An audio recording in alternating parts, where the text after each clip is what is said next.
कैरीगंज triple murder और case के दोनों मुख्य संदिग्ध पुरुषोत्तम तिवारी और दिवाकर गुप्ता के खिलाफ कुछ भी ठोस हमारे हाथ में नहीं था, ना कोई लीड थी। हमने उन्हें हिरासत से रिहा तो कर दिया था, पर उन्हें क्लीन चिट नहीं दी थी। अब हम 2017 के कोशी गांव डबल मर्डर केस को स्टडी करने जा रहे थे, हमारे केस के साथ जुड़ने वाली कड़ी ढूंढने के लिए।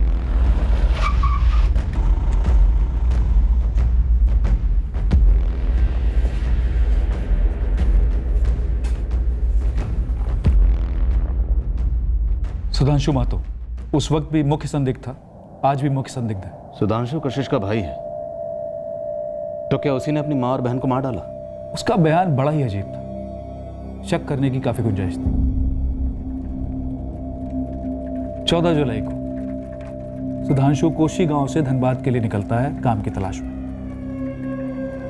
और 15 को ही दोपहर में कोशी गांव लौटता है। कत्ल 14 जुलाई की रात को होते हैं, जिस रात सुधांशु के हिसाब से वो धनबाद में था।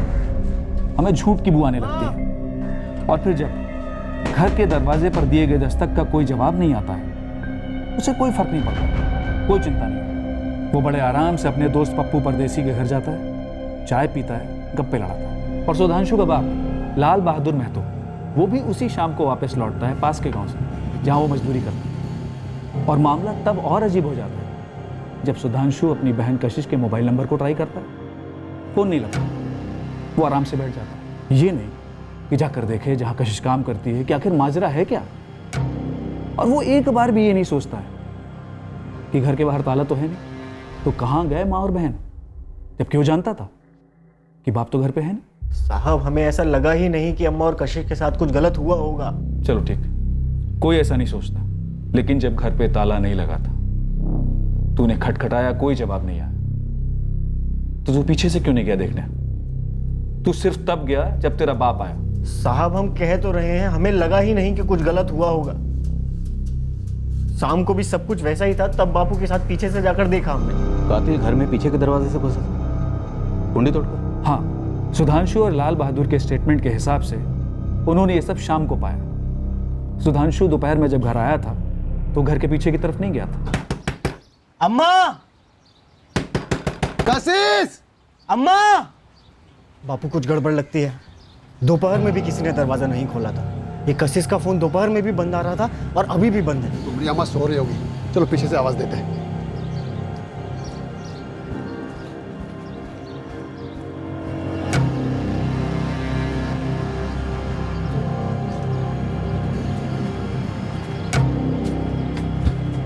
निर्मला! ए कशिश! पता नहीं कहाँ गई। अरे, तुम दोपहर में यहाँ आकर देखे नहीं? नहीं बापू, सूझा ही नहीं ना। बापू!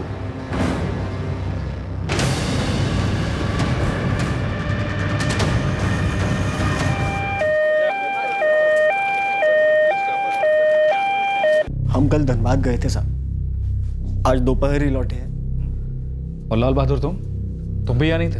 हम 4 दिन यहाँ नहीं थे, बगल वाले गांव देवपुर गए थे साहब। ये अलमारी खुली हुई है, क्या क्या गायब है? सब कुछ 5-1 हजार रुपया, कशिश की कान की बालियां, कंगन और एक गले की चैन, सब गायब है साहब। सोने की थी? कशिश को खूब शौक था साहब, उसने अपनी मेहनत की कमाई से बनवाई थी। कुल मिलाकर ये लूट कितने की होगी?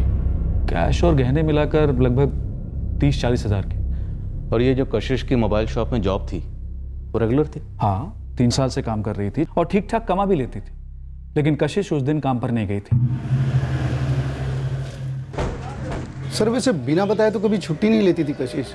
कल जब नहीं आई तो हमने फ़ोन लगाया तो फ़ोन बंद आ रहा था। दिन में भी 2 बार ट्राई किया, फिर बंद। फिर हमने छोड़ दिया कि कहीं घूमने घामने गई होगी। कशिश अकेले तो नहीं घूमने गई होगी ना राजीव?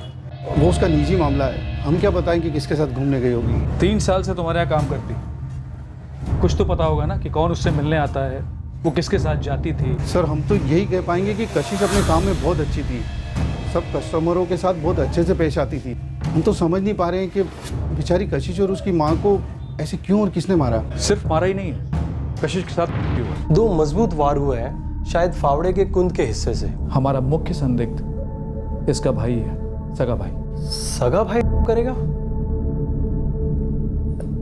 होने को तो हो सकता है, बट ये भी तो हो सकता है कि इस काम के लिए किसी और को भेजा हो और उसने अपनी हवस पूरी कर ली हो। प्रधान, हमारे ट्रिपल मर्डर केस और तुम्हारे डबल मर्डर केस में बड़ी विचित्र सी समानता है। कशिश के किसी झड़प के निशान नहीं मिले और हमारे केस में भी विक्टिम साधना की तरफ से कोई विरोध नहीं दिखता है। हाँ, के निशान जरूर हैं। You are correct. दोनों ही केसेस में घर के पीछे के दरवाजे से एंट्री होती है, कुंडी तोड़कर।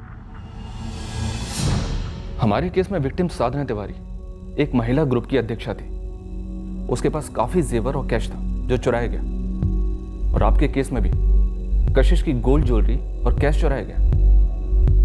प्रधान, हमारे केस में विक्टिम रामानुज का अपने बड़े भाई पुरुषोत्तम के साथ प्रॉपर्टी को लेकर लंबे अरसे से डिस्प्यूट चला था।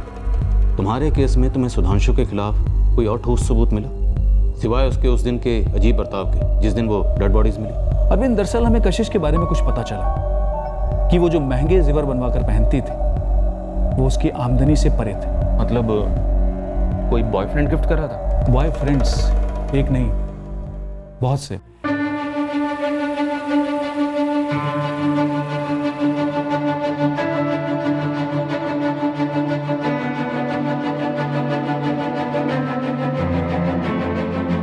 इससे फोन लेंगे? ऐसे कैसे? एक कवर भी लीजिए। कशिश के कॉल रिकॉर्ड से हमें 124 अलग अलग नंबर्स मिले। हमने सभी से पूछताछ की और सब के सब उसके बॉयफ्रेंड्स थे।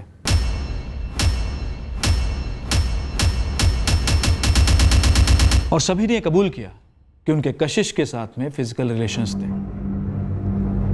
तो मतलब सुधांशु ने जो मर्डर किया उसके पीछे उसका मकसद था उसकी बहन के ये फिजिकल रिलेशंस। उसने गुस्से या शर्म इतना बड़ा कांड किया? कशिश का बाप तो लगातार ना बोलता रहा, लेकिन सुधांशु के धनबाद से लौटने के बाद से उसके अजीब से बर्ताव को देखकर हमने उस पर शक किया। हमें तो ये सब पता नहीं था ना साहब। हम तो बस सुधांशु के साथ बातें करने बैठे थे और चाय पे चाय चल रही थी बस। पप्पू परदेसी, ऐसी कौन सी दिलचस्प बातें हो रही थी चाय पर? यही कि कैसे तूने माँ बेटी को मार डाला? नहीं सर, बिल्कुल नहीं। हमने ऐसा कुछ भी नहीं किया। हमारे पास सबूत है साले कि सुधांशु के कहने पर तूने उसकी माँ और बहन को मार डाला, घर से पैसे चुराए, कशिश के बदन से जेवर उतारे और फिर कशिश का सलवार भी। नहीं साहब, आप हमें इस केस में ना फंसाइए। और सुधांशु ने हमें नहीं भेजा था वहां पर। किसे भेजा था उसने? साहब हम नहीं जानते, कसम से नहीं जानते हम। कशिश के अफेयर्स के बारे में नहीं पता था तुझे? कोई अफेयर नहीं था हमारी बहन का साहब। ये सब झूठ बकवास बोल रहे हैं लोग। हमारी कशिश एक सीधी मेहनती लड़की थी। बिना आग के कभी धुआं नहीं उठता है, और हम सबूत की बिना पर बात कर रहे हैं। तेरी बहन के अफेयर्स थे और उसका कत्ल हुआ है, और तेरी माँ शायद इसलिए मारी गई क्योंकि वो मौके पर मौजूद थी, और जिसने भी कशिश का कत्ल किया है उसने कशिश का रेप भी किया। अब तू बता, किसे भेजा था तूने? हमने किसी को नहीं भेजा सर। हमारा शक सिर्फ सुधांशु पर ही था, और वो था कि बार बार मना करे जा रहा था। हमने कोर्ट से सुधांशु के ब्रेन मैपिंग की परमिशन हासिल की। हम पक्का थे कि इससे पता चल जाएगा कि ये आदमी कितना झूठ बोल रहा है। तो क्या सुधांशु झूठ बोल रहा था? सुधांशु महतो, बैठो बैठो बैठो। रिलैक्स सुधांशु, डरने की कोई जरूरत नहीं। एज पर प्रोसीजर हमने फॉरेंसिक साइकोलॉजिस्ट नवीन को हमारा वर्जन बता दिया था। हम 14 जुलाई को धनबाद गए थे काम से। उसके बाद नवीन ने सुधांशु से उसका स्टेटमेंट लिया था। ठीक है सुधांशु, अब तुम्हें दूसरे कमरे में ले जाया जाएगा। वहाँ आराम से बैठना, कुछ रिकॉर्डिंग सुनाई जाएगी, उसे आंखें बंद करके शांति से सुनना।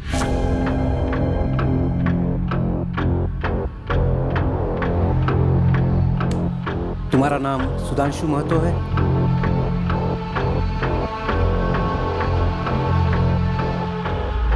सुधांशु, 15 जुलाई को जब तुम अपने घर गए थे, तुमने अपने मन में सोच लिया था कि तुम अपनी बहन कशिश को मार डालोगे।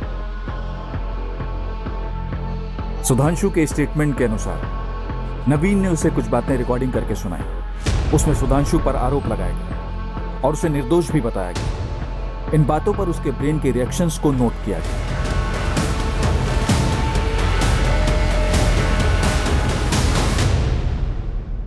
ब्रेन मैपिंग टेस्ट का रिजल्ट क्या है? उसमें से तो ये बच निकला, क्लीन रिपोर्ट थी। आपके इस डबल मर्डर केस में सुधांशु का कत्ल करने का मकसद कशिश के अफेयर्स होंगे, ऐसा आपने कंक्लूड किया था। क्या सुधांशु की उसकी माँ और बाप से कोई अनबन थी? माँ और बाप की आपस में कोई अनबन, या बाप और कशिश की? नहीं, गरीब लोग हैं, उनकी आपस में कोई अनबन है ऐसा कुछ सामने नहीं आया। हमारे इस ट्रिपल मर्डर और केस में बेसिकली दो मकसद सामने आए थे। पहला ये कि भाइयों की खेत को लेकर आपस में कोई रंजिश थी, और दूसरा ये साधना को शक था कि उसके पति रामानुज का ललिता के साथ कोई अफेयर चल रहा। सर, अगर इन दोनों केसेस के मकसदों को जोड़ें तो कहीं से भी कोई भी तालमेल बैठता ही नहीं। लेकिन दोनों क्राइम सीन्स मानो एक तरीके से एक जैसे हैं। पीछे के दरवाजे से एंट्री, किसी औजार से वार करने के बाद, उसके बाद हत्या, फिर पैसों और गहनों की लूट, और फिर मर्डर वेपन को वहीं क्राइम सीन के आसपास या क्राइम सीन पर छोड़ जाना। सर, दोनों ही जगहों पर, वहाँ कोशी गांव में सुधांशु महतो और यहाँ कैरीगंज में पुरुषोत्तम तिवारी और दिवाकर गुप्ता, इन सारे ही सस्पेक्ट्स के पास कुछ ना कुछ मोटिव्स हैं जो अलग अलग हैं। लेकिन हमारे पास इनमें से किसी भी सस्पेक्ट के खिलाफ कुछ भी कॉन्क्रीट नहीं है। मुझे लगता है कि एक तरह से ये भी दोनों ही केसेस में समानता है। हो सकता है दोनों ही केसेस में जो मेन सस्पेक्ट समझे जा रहे हैं, इनमें से कोई भी असली मुजरिम ना हो। बिल्कुल हो सकता है, क्योंकि दोनों केसेस में मोडस ऑपरेंडी लगभग सेम है और जुर्म भी लगभग सेम है। कहीं कुछ तो कनेक्शन होना चाहिए दोनों केसेस में, अगर हत्यारा सेम है तो। मुजरिम का दोनों पीड़ित परिवारों से कुछ ना कुछ कनेक्शन होना चाहिए। शायद डायरेक्ट पर्सनल लेवल पर ना हो तो किसी काम से, किसी भी तरह से वहाँ कशिश से जुड़ा होना चाहिए, और यह साधना या रामानुज। पॉइंट। अगर हमें इन दोनों केसेस में कोई भी एक इंसान कॉमन मिलता है तब शायद इस केस का तोड़ हमारे हाथ में होगा। हमें उन सभी लोगों के नाम दीजिए जिनका रामानुज से पैसों का लेन देन रहा। अब हम उन सारे लोगों का पता करने में लग गए जिनके रामानुज से व्यावसायिक और निजी रिश्ते थे। किराने की दुकान से लेकर खेतों के काम तक जो उसने दूसरे किसानों को लीज पर दे रखे थे। शालिनी से भी कहा गया कि उन सारे लोगों के नाम सामने लाए जिनका साधना से काम के सिलसिले में मिलना होता था।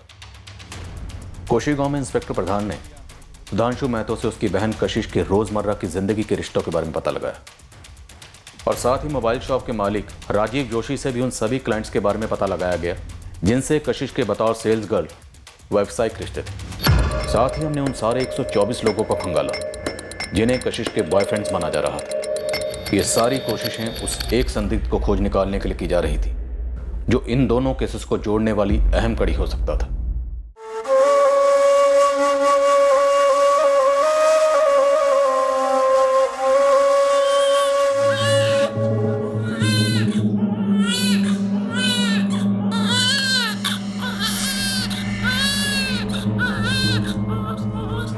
मुबारक हो, बेटा हुआ है। मैडम, काजल कैसी है? जच्चा बच्चा दोनों बिल्कुल ठीक है।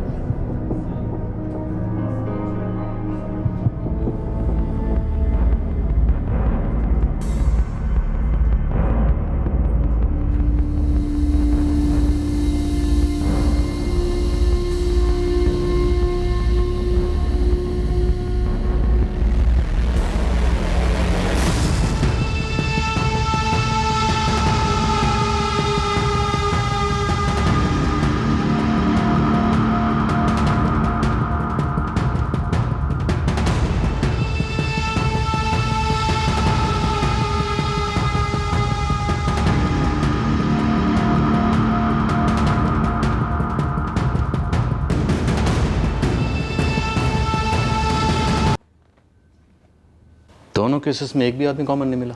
जी नहीं, जितने भी नाम सभी ने लिख कर दिए हैं, एक एक से कई बार इंक्वायरी की, लेकिन एक भी ऐसा शख्स नहीं है जो वहाँ कशिश या उसकी माँ निर्मला महतो की जिंदगी से और यहाँ साधना या उसके हस्बैंड रामानुज की जिंदगी दोनों से ताल्लुक रखता हो।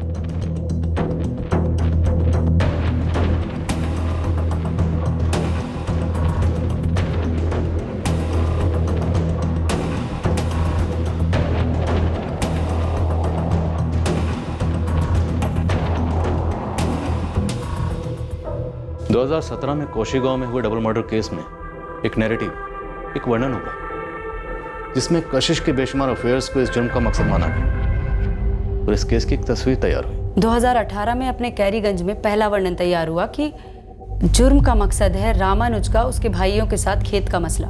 उसके बाद दूसरा वर्णन तैयार हुआ जो था साधना का ललिता और ललिता के देवर दिवाकर के साथ झगड़ा। दोनों ही जगह से जो वर्णन उभरे, जो तस्वीरें बनी, वो दोनों केसेस के पीड़ित की अपनी ही दुनिया से जुड़े हुए थे और मेन सस्पेक्ट भी वहीं से पैदा हुआ। हमने अपना वर्णन तैयार किया, एक फ्रेम बनाया, उसमें सस्पेक्ट और उसका मकसद दोनों फिट बैठ जाते। लेकिन रामानुज, साधना और कोशी गांव की कशिश की जिंदगी से जो वर्णन उभरे, जो तस्वीरें बनी, उसमें कोई भी सस्पेक्ट फिट नहीं बैठ रहा। हमें असली मुजरिम और उसके असली मकसद का अंदेशा नहीं दे रहा। हो सकता है सर हमारे सारे नैरेटिव गलत हो। मेरा मतलब जुर्म के इर्द गिर्द जो तस्वीर बन रही है वो तस्वीर हकीकत से कोसों दूर हो। फिर तो यही निष्कर्ष निकलता है कि कातिल कोई रैंडम अज्ञात आदमी है जिसका इन दोनों केसेस में किसी भी पीड़ित से कोई डायरेक्ट ताल्लुक नहीं था। सर रैंडम है, अज्ञात, फिर तो कोशी गांव या कैरीगंज में से कोई भी हो सकता है। जरूरी नहीं यही दोनों जगह से हो, कहीं और से भी तो हो सकता है। अगर हम इस थ्योरी को मानकर चलते हैं तो एक प्रोफाइल बनता है। लूटता है, कत्ल करता है, लेकिन कत्ल करने के लिए वेपन अपने साथ नहीं लाता, बल्कि क्राइम सीन से किसी चीज को उठाकर उसे मर्डर वेपन बनाता है और कत्ल करने के बाद मर्डर वेपन वहीं छोड़ देता है। सर इसके जुर्म करने का अपना एक पैटर्न है। एक ही जिले के 2 गांव में स्ट्राइक किया इसने, 2 अलग अलग सालों में। शायद पहले भी किया हो सकता है, सालों से करता है लेकिन कभी पकड़ा नहीं गया। एक काम करते हैं, हमारे धनबाद जिले में जितने भी हिस्ट्री शीटर्स हैं जिन्होंने इस तरह के क्राइम किए सबकी एक लिस्ट बनाते हैं। लेकिन क्या ये इतना चालाक है कि अपने पास फोन नहीं रखता? आज तक पकड़ा नहीं गया तो शायद हाँ चालाक है, या शायद लकी जो पकड़ा नहीं गया तो शायद अपने साथ सेलफोन भी रखता होगा। पकड़ा नहीं गया इसलिए मानकर चलते हैं कि लकी है, और ये भी मानकर चलते हैं कि अपने पास सेलफोन रखता है। तो अब हमारे पास पूरा खुला मैदान है। कोशी गांव 14 जुलाई 2017 और कैरीगंज 4 जून 2018। इन दोनों लोकेशंस पर उस रात जितने भी सेलफोन एक्टिव थे सबकी लिस्ट मंगवाते हैं और पता करते हैं कि वो कौन सा कॉमन नंबर है जो इन दोनों क्राइम सीन्स पर उस रात एक्टिव था। 1 साल का गैप है तो शायद नंबर चेंज कर लिया हो। थोड़ा लक हम भी आजमाते हैं, शायद नंबर चेंज ना किया, और अगर दूसरा सिम लिया भी है तो शायद अपने नाम पर लिया। चांस तो लेते हैं, करते हैं एक्सरसाइज। हो सकता है ये रैंडम अज्ञात किलर हमारे हाथ लग जाए। रैंडम किलर, ये बात मैंने हजारों बार कही थी इंस्पेक्टर अजीत भास्कर से कि वो लोग ऐसे आदमी का हत्यारा होने की संभावना को टटोलें, पर नहीं, मेरी दलील सुनी ही नहीं। सर कोई राह चलता रैंडम अज्ञात क्रिमिनल हो, चोरी करने आया हो और मर्डर और करके चला गया हो, जिसका हमसे या फिर जूही से कोई वास्ता ना हो, ये एंगल आप कंसिडर ही नहीं कर रहे, क्यों? मर्डर और लूट की साफ सुथरी तस्वीरें मेरे साथ, और तो क्या बोल रहे हैं? उससे आंखें हटाकर मैं किसी घास के बोरे में सुई ढूंढना शुरू कर दूं? सर अगर वो कातिल है तो क्यों नहीं? क्योंकि कातिल तुम हो कुंदन। क्राइम सीन पे मिले सबूत और लोगों की बयान चीख चीख कर एक ही नाम ले रहे, कुंदन यादव। क्रिस्टल क्लियर तस्वीरें मेरे साथ, कहीं और देखने का सवाल ही नहीं उठता। 14 जुलाई 2017 की रात कोशी गांव में और 4 जून 2018 की रात को कैरीगंज में जितने भी एक्टिव नंबर्स थे सभी की स्कैनिंग पूरे जोरों से शुरू हो गई। दूसरी ओर हिस्ट्री शीटर्स की लिस्ट बनी और एक एक की बारीकी से पूछताछ हुई, जिसके रिकॉर्ड्स में अज्ञात खूनी के मोडस ऑपरेंडी की झलक भी दिखी, जैसे कि दरवाजा तोड़कर क्राइम सीन पर जाना। तो उसे अलग कर दिया गया और उससे कड़ी पूछताछ हुई। इन 2 जुर्मों की डिटेल्स में हम सर तक डूबे हुए थे और उस वक्त हमें भनक तक नहीं थी 2016 के केस जो था जूही दहिया एड मर्डर केस।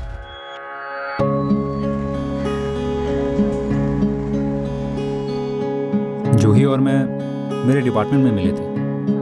वो नई नई ज्वाइन हुई थी, वो मुझे रिपोर्ट करती थी, हमारा मिलना जुलना बढ़ता गया, दोस्ती हुई और फिर प्यार हो गया। 2013 से 2015 लगभग 2 साल हमारा रिश्ता आगे बढ़ता गया और फिर हमने शादी करने का फैसला ले लिया। ना ही हम उस लड़की से मिलेंगे ना ही उसके परिवार से। मेरी माँ दूसरी कास्ट की लड़की से शादी करने के पूरी तरह खिलाफ थी और जूही को उन्होंने तुरंत रिजेक्ट कर दिया। बस बस देखो कुंदन, जूही के पेरेंट्स को ऐसी कोई आपत्ति नहीं थी, लेकिन वो मेरी माँ की रजामंदी चाहते थे। हमने तब तक इंतजार करने का फैसला किया जब तक माँ अग्री नहीं हो जाती। आखिर में माँ मान गई और उसी वक्त मेरी जॉब से बकाये की अच्छी खासी रकम एक साथ मेरे हाथ आई। उन एरियर्स के पैसों में से काफ़ी पैसे मैंने जूही के अकाउंट में ट्रांसफ़र कर दिए ताकि शादी के खर्च में कोई अड़चन ना आए। उस सुबह मैं दौड़ा दौड़ा जूही के घर जा रहा था। पिछली रात जूही ने मुझे कई कॉल किए थे लेकिन काम के बीच में मैं उसके कॉल ले नहीं पाया था। जब टाइम मिला कॉल बैक किया तो उसका फ़ोन स्विच ऑफ था। मैं जूही के घर का दरवाज़ा खटखटाए जा रहा था, तो जूही दरवाज़ा ही नहीं खोल रही थी। मुझे टेंशन होने लगी। दरवाजे पर भी बाहर से ताला नहीं लगा था। मैं तभी जूही के मकान मालिक वासुदेव जी के घर गया। वो जब आए तो मैं उनके साथ जूही के घर के पीछे की तरफ गया।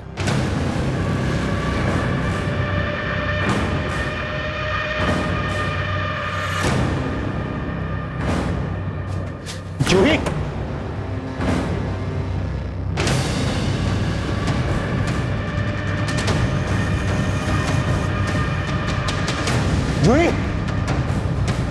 जूही, जूही,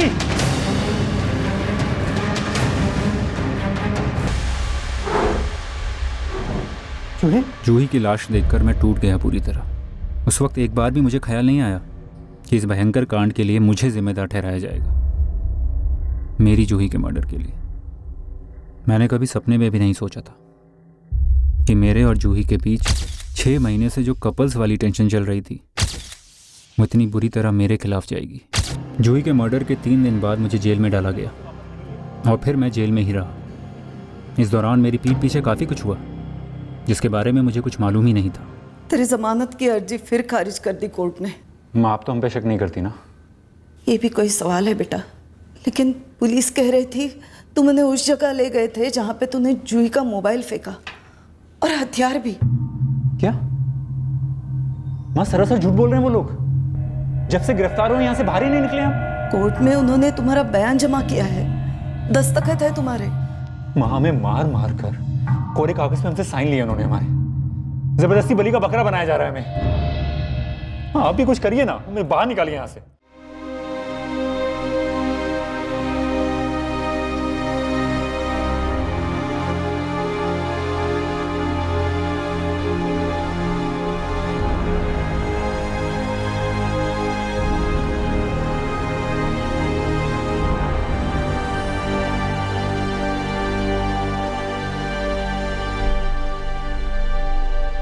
कैरीगंज के रामानुज तिवारी, साधना और कृष्णा तिवारी के ट्रिपल मर्डर केस के तकरीबन 2 हफ्ते पहले कुंदन यादव को जमानत मिली। पूरे 2 साल बाद उसने जेल के बाहर कदम रखा था, पर उस वक्त हमें जूही दहिया और मर्डर केस के बारे में कुछ भी नहीं पता था। आगे चलकर हम उस केस तक पहुंचने वाले थे। बहरहाल कोशीगांव और कैरीगंज के सेल टावर्स डंप डाटा से कोई ब्रेक थ्रू नहीं मिल रहा था और ना ही जिले की हिस्ट्री शीटर्स की स्कैनिंग से कुछ हाथ लग रहा था। इस रैंडम किलर की थ्योरी पे आगे जाने के लिए हमें कोई और ही डेफिनेट दिशा चाहिए ताकि हम उस तक पहुंच सकें। इस रैंडम किलर के और क्या लक्षण हो सकते हैं? 2017 के कशिश और निर्मला महतो मर्डर केस में वो पकड़ा नहीं गया। हमारे ट्रिपल मर्डर केस और केस में भी पकड़ा नहीं गया। मानकर चलते हैं कि शायद वो आज तक पकड़ा ही नहीं गया, इसलिए किसी भी हिस्ट्री शीटर्स की लिस्ट में वो शामिल ही नहीं हुआ होगा। इट मीन्स उसने अब तक जितने भी जुर्म किए हैं वो कभी नहीं पकड़ा गया। आराम से जी रहा है, यहाँ लूट वहाँ लूट। वहाँ कोशीगांव में लगभग 40,000 की और यहाँ कैरीगंज में लाखों की। और उन लूट के पैसों से अब शायद ऐश भी कर रहा होगा। शायद ऐश अकेला ना करता, दोस्तों के साथ ऐश करता, उन्हें दारू वारू पिलाता। तो हो सकता है सर उसने नशे में अपने किसी न किसी दोस्त को कुछ ना कुछ बताया हो इस मर्डर के बारे में। लेकिन हमारे खबरी तो इस जिले के हर गांव में एक्टिव है, शराब के ठेकों पर, जुए के अड्डों पर, रेड लाइट एरियाज पर। अगर ऐसी कोई भी खबर होती तो हम तक पहुंच चुकी होती। राइट, पहुंच जाते। तो मतलब उस आदमी ने अब तक किसी को कुछ नहीं बताया होगा। हो सकता है सर उसके दोस्त भी शामिल होंगे इस लूट में, इसलिए मुंह बंद करके रखा हुआ है। मुझे डाउट है सर कि ऐसा आदमी सिर्फ ये 2 कांड करके बैठा होगा। इसने और भी जुर्म किए होंगे पर ये रडार में नहीं आया। लेकिन इतना तो है सर, इस जुर्म से उसने पैसे काफी कमाए होंगे और अब उन पैसों को उड़ा भी रहा होगा। इसका मतलब है कि ये आदमी अपनी औकात से ऊपर जीता है। इट मीन्स इसकी आमदनी और खर्चे में जमीन आसमान का अंतर है। ये तो बहुत फैला हुआ दायरा। ऐसा आदमी ढूंढने जाएंगे तो एक नहीं कई मिल जाएंगे। चुपचाप पूरे जिले के ऐसे लोगों को रडार में लेते हैं जिनकी आमदनी तो है 4 आना और खर्चा है रुपया। हो सकता है कि ये रैंडम किलर हमें इन्हीं लोगों में से मिल जाए। हम सिर्फ एक ब्लाइंड चांस नहीं ले रहे थे, बल्कि एक ऐसी खोज पर निकल पड़े थे जिसका आधार बिल्कुल हल्का था। हमें नहीं पता था कि इससे कोई ठोस रिजल्ट मिलेगा भी या नहीं।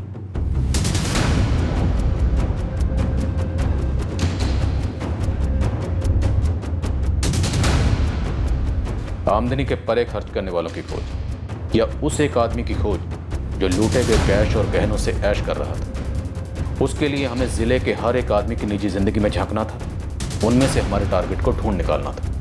इस खोज में ऐसा भी हो सकता था कि हमारे खबरी खुद मुजरिम से ही बात कर रहे हैं और उनको पता ही ना।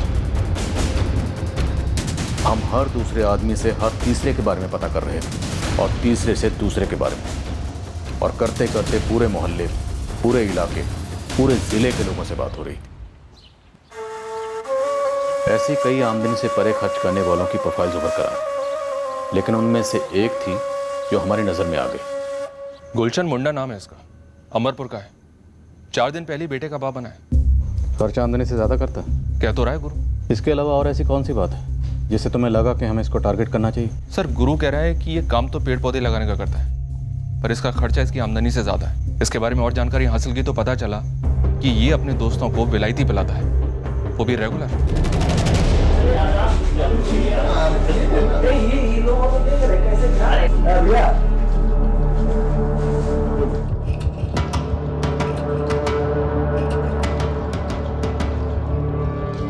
सर, पेड़ पौधे लगाने वाला दिन में मुश्किल से 250-300 कमाता है, और ये बंदा 100 रुपए की तो टिप ही दे देता है। अंबरपुर में अपना एक आदमी लगाओ, 24 घंटे इस पर नजर रखने की कहो। पता करो कि कैरीगंज और कोशी गांव से इसका क्या कनेक्शन निकलता।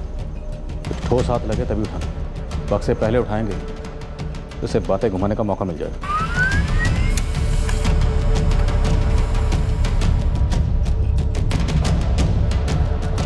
रांची से गुलशन मुंडा की हिस्ट्री मिली है सर। ये ओरिजिनली वहीं से बिलोंग करता है और 6 साल पहले 2 रॉबरी केसेस में अंदर भी हुआ था। नीरज, क्या यही है हमारा असली मुजरिम?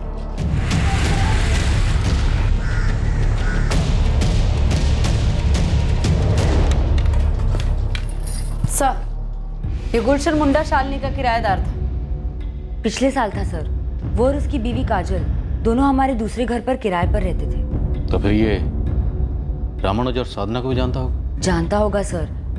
जब भी हमारी लेडीज ग्रुप की मीटिंग होती थी तब उसकी साधना से बातचीत भी होती थी। और हाँ, साधना उसकी बीवी काजल को भी जानती थी।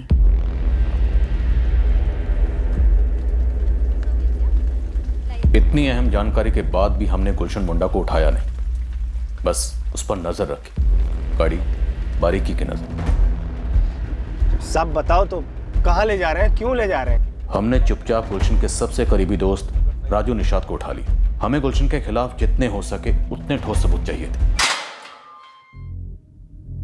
साहब, हम चोरी नहीं किए हैं साहब, और ना ही हम चोरी का कमाई का पीते हैं। ये क्या बोल रहे हो साहब? साहब, हम अंबरपुर फर्नीचर फैक्ट्री के ना छोटे से कारीगर हैं। तो नहीं, तेरा दोस्त गुलशन मुंडा, जो तुझे और प्रशांत को लगभग रोज पिलाता, वो भी विलायती। इतने पैसे कहाँ से आते हैं उसके पास? तू फोकट की पीता है ठीक है, लेकिन अगर मुंह नहीं खोलेगा ना तो फोकट की सजा भी काटेगा, समझा? पता नहीं कैसे, लेकिन साहब गुलशन के पास बहुत सारे पैसे आते हैं। पेड़ पौधे का काम करता है ना वो, तो पैसे उगाता है या पैसों के पेड़ लगाता है? देख राजू, सीधी तरह से बता दे उसके पास इतने पैसे कहाँ से आते हैं। बोल। साहब, हम कह रहे हैं ना, हमको नहीं पता है। ये ऐसे नहीं मानेगा। एक काम करते हैं, इसके अच्छी तरह से हाथ पैर तोड़ते हैं, उसके बाद ही बोलेंगे। शुरू करो। हवलदार साहब साहब साहब बताते हैं साहब, हम माई कसम खा के कहते हैं साहब कि हमको बिल्कुल नहीं पता है कि वो पैसा कहाँ से लेके आता है, लेकिन साहब उसके पास बहुत सारे गहने भी हैं। तूने देखा? साहब, हमने बेचा भी है। कैसे? सब वो कहा है कि उसका बीबी अस्पताल में था, उसको लड़का हुआ था, तो उसने हमको 2 सोने का कंगन दिया था और 1 मंगलसूत्र भी दिया था। बोला इसे रांची में बेच दे। रांची में कहाँ?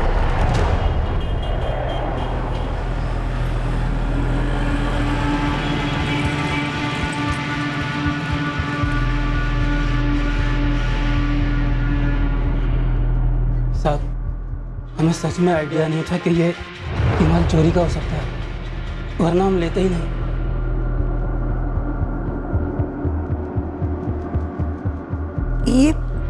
ये तो साधना के है। किसके पास मिला आपको ये? किसने किया ये कांड? ये ले कल्पना, 20,000 है। 6 महीने बाद 25 लौटाएगी तुम।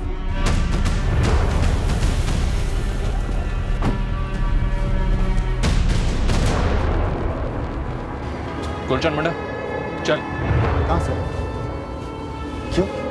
थाने बात करनी है तुझसे। सर तो यहाँ बात कीजिए ना सर। अरे साहब कहाँ लेके जा रहे हैं? क्या हुआ सर? बात तो बताइए। बात तो बताइए सर, क्या बात है? अरे सर रुकिए तो। गुलशन मुंडा तेरा तो खात्मा। जा। अरे रुकिए तो। 14 जुलाई 2017 को तुमने कोशी गांव की कशिश और उसकी मां निर्मला महतो का कत्ल किया।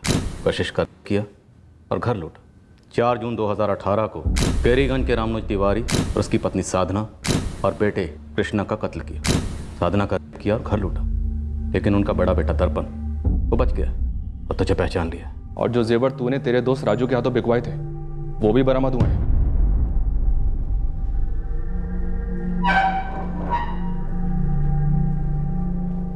थोड़ी सी पिटाई से ही काम चल गया।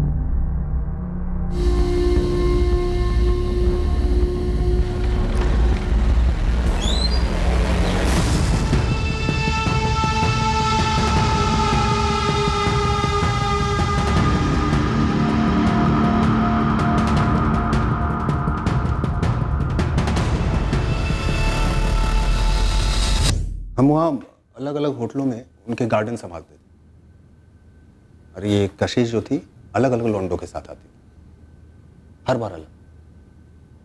सर वो मेरे दिमाग में ऐसे बैठ गई थी, मतलब बैठ गई थी। और ये साधना जो थी उसको भी हम कई बार देखे थे। हमारी मकान मालकिन जो शालिनी जी थी उनके घर पे देखे थे, वो भी ऐसी दिमाग में बैठ गई थी सर।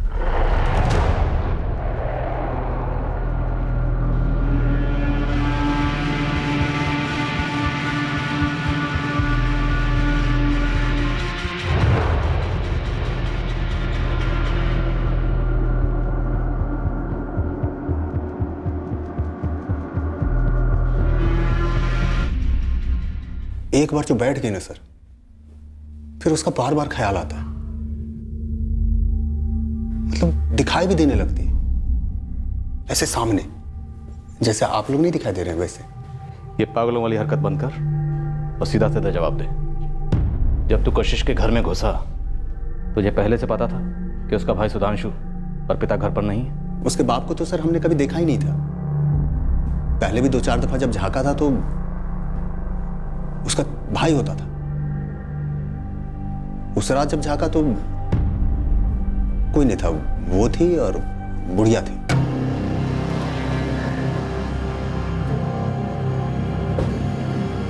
गुलशन मुंडा को क्राइम सीन पर ले जाया गया, जहां उसने एग्जैक्ट तरीका बताया कि वो कशिश के घर में किस तरह घुसा था।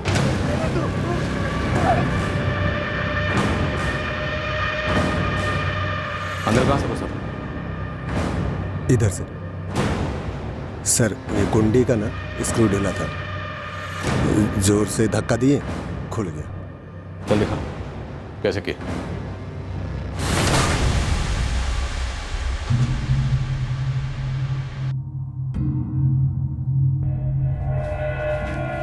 सर हम यहां से फावड़ा उठाए थे।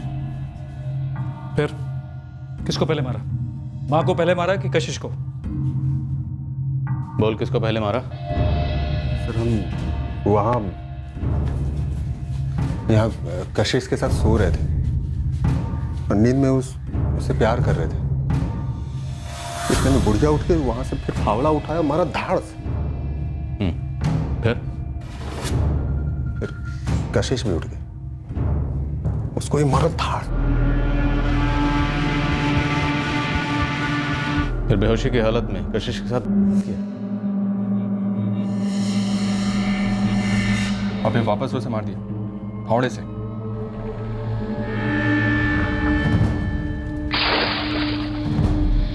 हम गुलशन को कैरीगंज ले गए रामानुज तिवारी के घर और उससे पूरे जुर्म की रिक्रिएशन करवाई।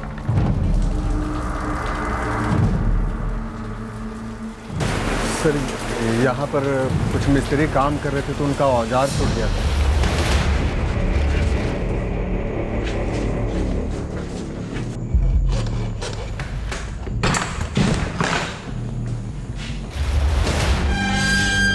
गुलशन साफ मना करता रहा कि इन 2 जुर्मों के अलावा उसने और कोई जुर्म नहीं किया। हमारे बार बार पूछने पर भी वो अपनी बात पर अड़ा रहा।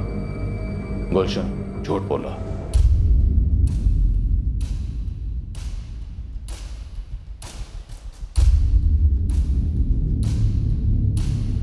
वो 2 साल जो मैंने जेल में काटे, तब अक्सर बिल्कुल ही निराश हो जाता, डिप्रेस्ड, एकदम डिप्रेस्ड।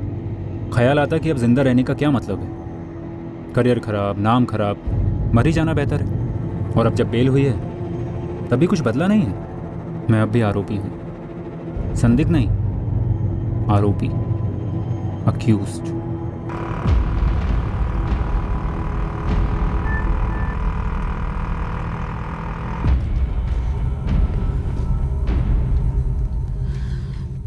कहिए, मैं आपकी क्या मदद कर सकता हूँ? जी, मैंने न्यूज़पेपर में पढ़ा वो 2017 का कोशी गांव और 2018 का कैरीगंज का केस है, उसका हत्यारा पकड़ा गया। उस हत्यारे ने जिस प्रकार मर्डर्स किए हैं उसे देखकर आपको ऐसे नहीं लगता कि जूही दहिया हत्या केस में भी इसी का हाथ हो सकता है? जूही दहिया हत्या केस 2016 का केस है।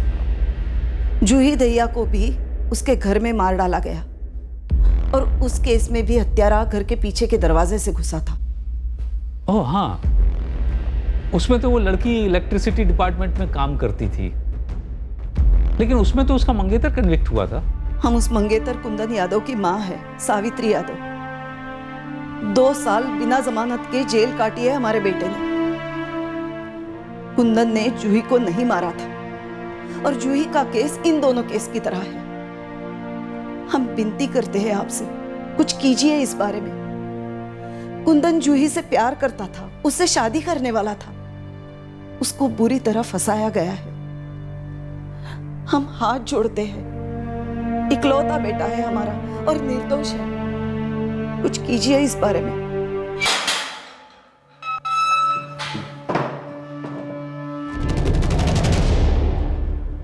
जूही दहिया, धौलकापुर, 19 जून 2016।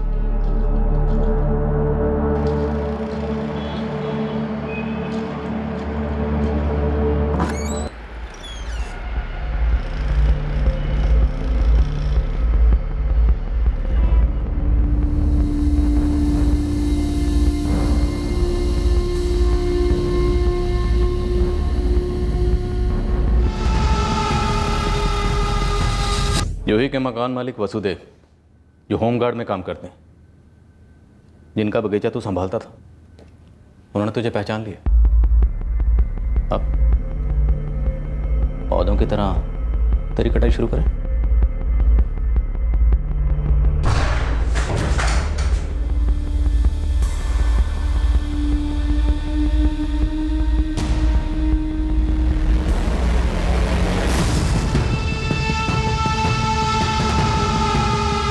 जैन सर, अरविंद बोल रहा हूँ। यस अरविंद। सर, गुलशन मुंडा ने जूही दहिया का मर्डर और कबूल कर लिया। बाकी दोनों केसेस की तरह? जी सर, सेम मॉडस ऑपरेंडी। ये हम लोग कैसे मिस कर गए? कैसे अरविंद? आपको पता तो चली क्या होगा सर? हाँ, उसने कबूल किया है, हम देख रहे हैं। 2 साल पहले देख लेते, ईमानदारी से देख लेते तो बेटर था ना सर? देख, अभी सिर्फ उसका कबूलनामा आया है, कुछ भी क्लियर नहीं है, री इन्वेस्टिगेट होगा। सर, आपने क्राइम सीन से फिंगरप्रिंट्स लिए ही नहीं थे, आपकी चार्जशीट में उसका जिक्र तक नहीं है। भास्कर सर, आप चूक गए, इसलिए हमको बेल मिल गई, वरना आपने तो फांसी पे चढ़ाई देना था हमको। मैंने कहा ना कि हम केस की री इन्वेस्टिगेशन करेंगे। ठीक है? ठीक है सर, किसे दिलासा दे रहे हैं आप? हमें हमारी जिंदगी के 2 साल चाहिए, दे सकेंगे आप? सर जाइए, पहले इन लोगों के स्टेटमेंट इन्वेस्टिगेट कीजिए, जिनके बलबूते पे आपने अनुमान लगा लिया हमारे और जूही के बारे में, और एक तस्वीर बनी हमारी कातिल होने की। अगर आप उस वक्त जूही के कातिल को पकड़ लेते तो आज कोसी गांव और कैरीगंज में रेप हत्याकांड होते ही नहीं। सर, आपकी ये री इन्वेस्टिगेशन उनको जिंदा कर सकती है, उनकी जिंदगी वापस लौटा सकते हो आप? देख, जो हो गया वो वापस नहीं आ सकता कुंदन। हमसे झूठा कन्फेशन लेटर लिखवाया, फिर मार मार के हमसे उस पर साइन कराया, और कोर्ट में ये बोला कि आप हमें वो सारी जगह लेके गए जहां पर एविडेंस मिले हैं। सर, आपको भी पता है और हमें भी पता है, हमने जेल से एक कदम भी बाहर नहीं निकाला था, और अब ये री इन्वेस्टिगेशन करके आप क्या कर लेंगे ऐसा? देख, 1000 बार मैंने कहा और कहूं 1000 बार कि केस की री इन्वेस्टिगेशन हो रही है। फिलहाल के लिए यही स्टेटस है। गुलशन मुंडा पर कशिश महतो और साधना तिवारी के बलात्कार और कत्ल और निर्मला महतो, रामानुज तिवारी और कृष्णा तिवारी के कत्ल के चार्जेस लगे। जूही दहिया मर्डर और केस की री इन्वेस्टिगेशन एक नई टीम करेगी। उसके बाद गुलशन मुंडा पर जूही दहिया के और मर्डर के चार्जेस भी लगाए जाएंगे। फिर मिलेंगे अगले हफ्ते एक नए केस के साथ। क्राइम पेट्रोल सतर्क। जय हिंद।